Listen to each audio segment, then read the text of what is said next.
Three thoughts that wasted years of my life.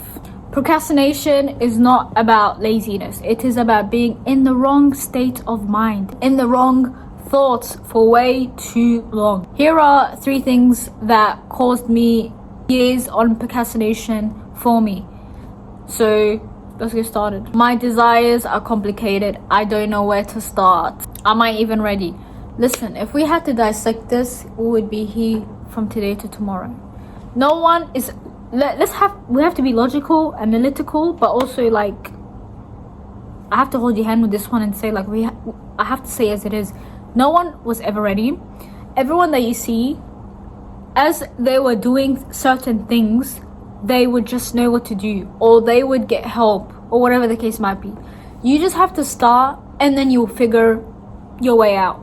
Like, every person that you see when you're outside, when you're walking, and you're like, wow, everyone has their life figured out, I'm the only person that's confused. Trust me, everyone is just making it, everyone's just making a way. You might say, you know what, after uni, after high school, I'm gonna graduate, go to Harvard, do this, do that, skydive, whatever.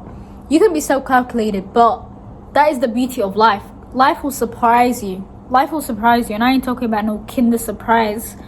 But life has a funny way of surprising you, of saying, you know what, we're gonna redirect you.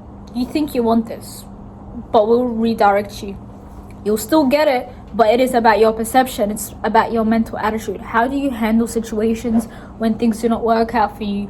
Are you so quick to be pessimistic? Are you so quick to be like, you know what, I knew this wasn't gonna work out for me, and then you choose a road that everyone else chooses, the easy road, and then what's that saying? Easy road equals to a shit quality of life, whilst the hardest road is like the most rewarding road. But a lot of people cannot commit, cannot see the vision, cannot see it through. This is a note for me, like for this video.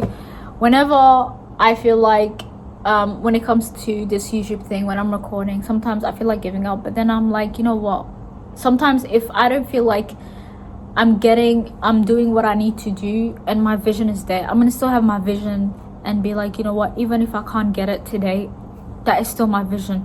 Today does not dictate my whole life. It's just one day, 24 hours. Those hours are gonna disappear and it's gonna reset.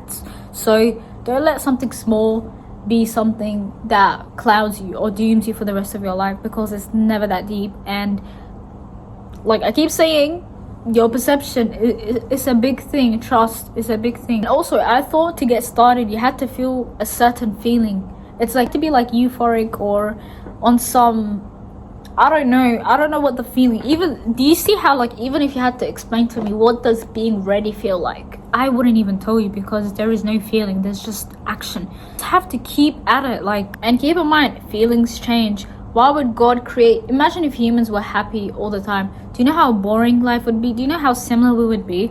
This is when emotional ups and downs come in, but it is your ability to balance your internal chaos so you're not distorted by whatever external is showing to you. You know, we already know this world is the biggest illusion. Even in Abrahamic religions it talks about it, in Islam it talks about it. I don't know about Christianity, but I assume the same thing. They say this world is the biggest joke thing, and if you fall for it, that's your business. So don't be deluded. Like, know the metrics and start acting. Number 2, I am unlucky because I live in a small town and nobody is really popping, or no one is popping, or they can even ever make it in life in terms of like doing something extreme. It doesn't have to be extreme. It's like whatever you desire and what makes me an exception. So like with me, I live in a small town, city, whatever. People say town, city, it's both, I guess. And for the longest, you could say I was like, you know what makes me an exception to do this like social media situation thing? You know, like I don't want to feel like, you know what I mean, like I'm such an outlier. But then again, I realized, like, is this serving me? If a belief does not serve you, it's just there to control you. That's plain Jane. And on top of that, if you go to different countries, like for example, let's just say Dubai. Dubai is a very business populated type of environment. So if you go to places like these, you see Lambos every 5 seconds. You are so normalized by the luxury life that you see it as normal. So your perception is different to someone who's from a small town. This is why I personally believe it's so important to expand your perception or your consciousness around wealth or abundance. Like, especially if you grew up in a dysfunctional household, you need to go out to cafes, you need to go to expensive restaurants, like just sit there, do your work, 1-2 hour, nothing that deep.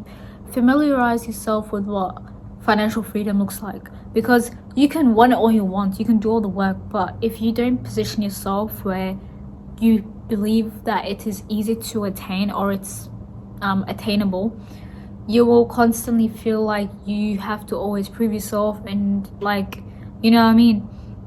So it's so mad because for my birthday, when I booked like this really bougie hotel, and my mom, keep in mind, like I took her around. I never really do birthdays with family, but anyways, this year I did, and she was like to me, wow, it's so easy to be rich. Like, her perception changed. And then when she went back home, she was like, oh, I need to work really hard because I just feel like I just need to work hard. Do you see how sometimes your environment can literally dictate things that are normal to you? Like how shit like this is normalized. It's so mad. Environment is a deep thing. It's real. And the last thing is, I lack consistency and discipline. No, you're not lazy, you just lack systems that put you in a better timeline. Sometimes breaking things into small nugget pieces is all you need, and a lot of people forget that. Like, all right, cool, if you don't know how to work your way forward, work backwards, and always break it small nugget pieces. Even if you have to get one of those A4 papers, A3 papers, and literally write down your goal and write how you're gonna get there, and literally break it down until you know what to do, because you can have this vague, broad thing, but if you don't break it down, you will never take action. You will never have systems set in place. You will never have daily habits that basically tell you, like, this is what we have to do every single day in relation to this desire, to this goal. And if you don't have them set in place, it will never be done. God did not create you in the 3D for decoration. Make use of your body, make use of your resources. Don't just sit there burning stage thinking you're gonna get your reality just like that, just as you did meditation. Like, it's never that thing. It's never like that, because if it was, you would be a spirit, but no, you are a physical being. Yeah, I hope this helped and like changed your perspective, your POV, gave you light bulb moments. I don't know, it did all the above maybe. And yeah, let me know, and adios amigos.